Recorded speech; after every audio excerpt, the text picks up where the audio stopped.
Hello students मु तुम मनकर सत्य सर तुम मन को स्वागत करुच्ची सत्य सर यूट्यूब चैनल सत्य सर क्लासेस को। आज वीडियो रे आम जाना जे आम दशम श्रेणी बोर्ड परीक्षा मात्र 13 दिन रहा। तो आमर प्रथम दिन जो सब्जेक्ट अच्छी FLO फास्ट लैंग्वेज ओडिया ताहार टॉप 50 टी ऑब्जेक्टिव क्वेश्चन आलोचना करवा जोटा कि आपण मन बहुत गुरुत्वपूर्ण रहिबो। तेणु तुम मानू मोर यूट्यूब चैनल को सब्सक्राइब कर दिंतु नेक्स्ट अपडेट जानापी और नेक्स्ट क्लास विषय जानापी। तेणु आम ए 50 टी क्वेश्चन डिस्कसन करवा। चलतु डेरी नक आरंभ करदे। आज प्रथम प्रश्न होची वंदे उत्कल जननी गीतटी केउ मसीह ओडिशा सरकार द्वारा राज्य संगीतर मान्यता लाभ करिछि। वंदे उत्कल जननी केबे ओडिशा सरकार राज्य संगीतर मान्यता लाभ करिछि ताहा होची 2020 मसीह केबे 2020 मसीह। द्वितीय प्रश्न कौन अच्छी पयोधी शब्द क्यों अर्थ व्यवहार करा जायछि। पयोधी शब्द क्यों अर्थ व्यवहार करा जायछि समुद्र अर्थ व्यवहार करा जाय अछि। 3 नंबर क्वेश्चन कौन अच्छी भीमंक सिंहनाद रड़ी रे मान गोविंद काहाकू कहा जायछि। भीमंक सिंहनाद रड़ी रे मान गोविंद काहाकू कहा जायछि। मान गोविंद क्या कहुई दुर्योधन को कहुई अच्छी। शूलधर शब्दर प्रतिशब्द कौन शूलधर शब्दर प्रतिशब्द होउची शिव है। नेक्स्ट क्वेश्चन कौन अच्छी राघवंक लंका यात्रा नकुल क्यों काव्यरू आसी अछि।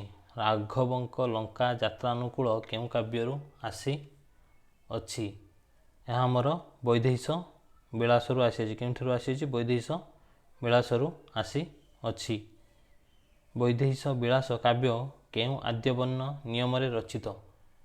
यह आमर ब आद्यवर्ण नियम रचित। 7 नंबर क्वेश्चन कौन रहा चिलिकार सायंतन दृश्य रे चिलिकार केउ समय दृश्य वर्णना करा जायछि। यह चिलिकार संध्याकालीन दृश्य को कवि वर्णना करी छंती। नेक्स्ट क्वेश्चन है मात्र जस देहे तुम्हें आयुष्मान। यह कवि क्यों एकथा क्यों कवि को लक्ष्य करी कहुछि। यह कवि सूर्य बलदेव रथ को लक्ष्य करी कहुई अछि। मंगल आइले उषा गंगाधर को तपस्विनी काव्यर केउ स्वर्गरू आसी अछि। यह गंगाधर मेहर चतुर्थ स्वर्गरू आसी अछि। निर्वासिता सीता को केउ ऋषि आश्रम रोते। निर्वासिता सीता भरद्वाज ऋषि वाल्मीकि आश्रम रोते। निर्वासित सीता केउठी रोते वाल्मीकि आश्रम रोते। 11 नंबर प्रश्न कौन रही केउ कविता पुस्तक अनंत पट्टनायक केंद्र साहित्य एकाडेमी पुरस्कार पाई थिले। से अबांतर कविता पुस्तक पाई केंद्र साहित्य एकाडेमी पुरस्कार पाई थिले। नवजुगर केउ मानकु जागी उठिबा पाई कवि कही छंती। नवजुगरे तरुण मानकु जागी उठिबा पाई कवि कही छंती। 13 नंबर प्रश्न सर्वसहा माटी को कवि कहा सहित तुलना करी छंती। कवि ताहाकू माँ सहित तुलना करी छंती। कहार पादधूली मुंडरे बलिवाकू कवितारे कहा जाई अछि। भारत मातार पादधूली को मुंडरे बलिवाकू कवितारे कहा जाई अछि। कांत कवि पैतृक ग्रामर नाम कौन थिला। कांत कवि पैतृक ग्राम ना थिला कौन तालपदा। कांत कवि लक्ष्मीकांत महापात्र केउ मसीहार गोपीनाथ संगीत समाज गठन करी थिले। से 1921 मसीह गोपीनाथ संगीत समाज गठन करी थिले। 7 नंबर प्रश्न कौन रही जन्मभूमि रे प्राबंधिक केउ भावना प्रकाश पाई अछि। यह प्राबंधिक कौन वसुदैव कुटुंबकम भावना प्रकाश पाई। अभ्रंकस शब्दटी केउ अर्थरे व्यवहार करा जायछि। अभ्रंकस शब्दटी आकाश छुआ अर्थरे व्यवहार करा जाई अछि। सभ्यता और विज्ञान रो लेखक वृत्ति रे कौन थिले। सभ्यता और विज्ञान रे लेखक वृत्ति कौन थिले? लेखक वृत्ति कौन थिले ना उद्भिद विज्ञानी थिले। सभ्यता और विज्ञान प्रबंधटी उत्कल साहित्य पत्रिकार केउं मसीहारे प्रकाश पाई थिला? यह 1942 मसीहा प्रकाश पाई थिला। गणतंत्र मूल मंत्र बोली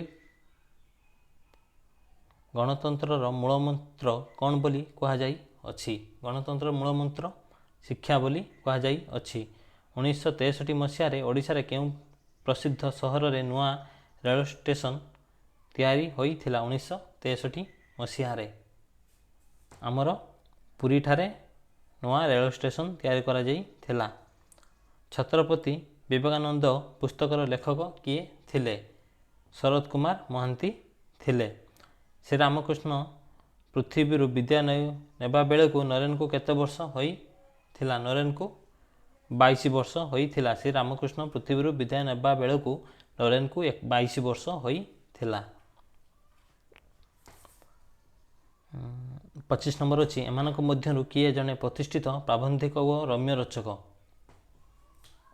गोपाल चंद्र प्रहराज किए थिले? गोपाल चंद्र प्रहराज जने प्रतिष्ठित प्राबंधिक और रम्य रचक। कृषक संगीत रचयिता किए? कृषक संगीत रचयिता थिले गंगाधर मेहर। चाकर पिलाटीर ना कौन थिला? चाकर पिलाटीर ना थिला चैतन्य। हठात भो भो होई भुकी उठिले? भुकी उठिले किए भुकी उठिथिले? मोती। किए? मोती। कालर कपोल तले लेखा केउं सम्मान सम्मानित? कालर कपोल तले लेखिका केउं सम्मान सम्मानित? साहित्य भारती। अंगद चौधरी केउं विश्वविद्यालयर छात्र? अंगद चौधरी थिले नालंदा विश्वविद्यालयर छात्र। बेल अश्वत्थ और बटवृक्ष लेखक केउं चाकरी करुथिले? लेखक भूतत्वविद चाकरी करुथिले। 25 नंबर प्रश्न कौन अच्छी? बाउंश पाछियारू कौन नथिला? बाउंश पाछियारे कौन नथिला? 25 नंबर उत्तर हेउची सिंगड़ा नथिला। फल्गु एकांकिकार केउं परिवार कथा कहा जाई अछि? एथिरे मध्यवित्त परिवार कथा कहा जाई अछि फल्गु एकांकिकारे।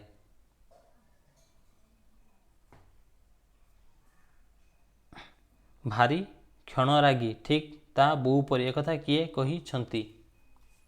एकथा महापात्र बाबू कही छंती। कोणार्क एकांकिकारे केउं प्रसंग को मुख्यतः नाट्य रूपी दिया जाई छी? कोणार्क एकांकिकारे कोणार्क मंदिरर दधि नियुति बसिबा कथा को नाट्य रूप दिया जाई अछि। आपणा लोक शत्रु अर्थ?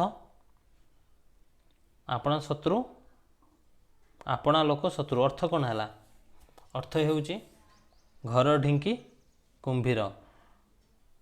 घर ढिंकी कुंभीर रूढ़ी कौन? आपणा लोक शत्रु। एक बा एकाधिक पद मिलित होई मनर भाव को संपूर्ण रूपे प्रकाश कले ताहा कौन होता है?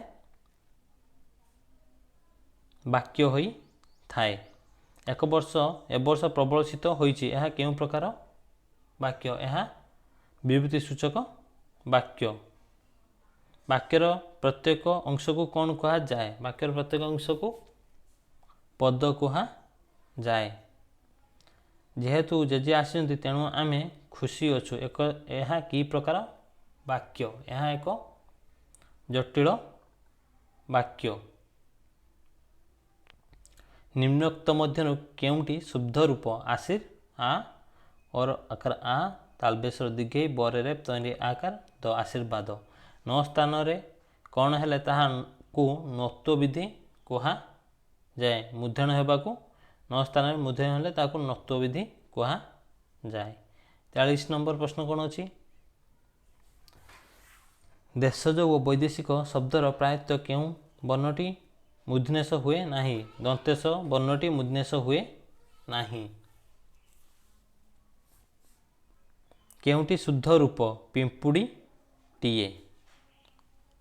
प्राणीर भल मंद बाणी मरण काले ताहा जानी यह केउं छंदरे रचित? ଏହା ଗୁଜ୍ଜରୀ ଛନ୍ଦରେ ରଚିତ। ଭିନ୍ନାର୍ଥବୋଧକ ଏକ ପ୍ରକାର ଶବ୍ଦର ବାରମ୍ବାର ଆବୃତ୍ତି କେଉଁ ଅଳଙ୍କାର କୁହାଯାଏ? ଏହାକୁ ଯମକ ଅଳଙ୍କାର କୁହାଯାଏ। ଭିନ୍ନାର୍ଥବୋଧକ ଶବ୍ଦ ଏକ ପ୍ରକାର ଶବ୍ଦର ବାରମ୍ବାର ଆବୃତ୍ତିକୁ ଯମକ ଅଳଙ୍କାର କୁହାଯାଏ। 47 ନମ୍ବର କ'ଣ ଅଛି? ବାବୁ ନାକସିରି ଦାନଯୋଗ୍ୟ ଯଶାକୁ ବିହର କାନନ କରେ ଆଲିଙ୍ଗନକୁ। ଏଥିରେ କେଉଁ ଅଳଙ୍କାର ବ୍ୟବହୃତ? ଏଥିରେ ଶ୍ଳେଷ ଅଳଙ୍କାର ବ୍ୟବହୃତ। ବାଟ ଭାଙ୍ଗିବା ରୂଢ଼ିର ଅର୍ଥ କ'ଣ? ବାଟ ଭାଙ୍ଗିବା ରୂଢ଼ିର ଅର୍ଥ ହେଉଛି ଉପେକ୍ଷା କରିବା। ବତେଇ ଦେଲା ବୁଦ୍ଧି ମାଗି ଆଣିଲା ତିଅଣ ଶବ୍ଦର ଅର୍ଥ କ'ଣ? ଏ ଶବ୍ଦର ଅର୍ଥ ହେଉଛି ଉଭୟ କ୍ଷଣସ୍ଥାୟୀ। ସଭାରେ ହାଣ୍ଡି ଭାଙ୍ଗିବା ଶବ୍ଦ କେଉଁ ଅର୍ଥରେ ବ୍ୟବହାର ହୁଏ?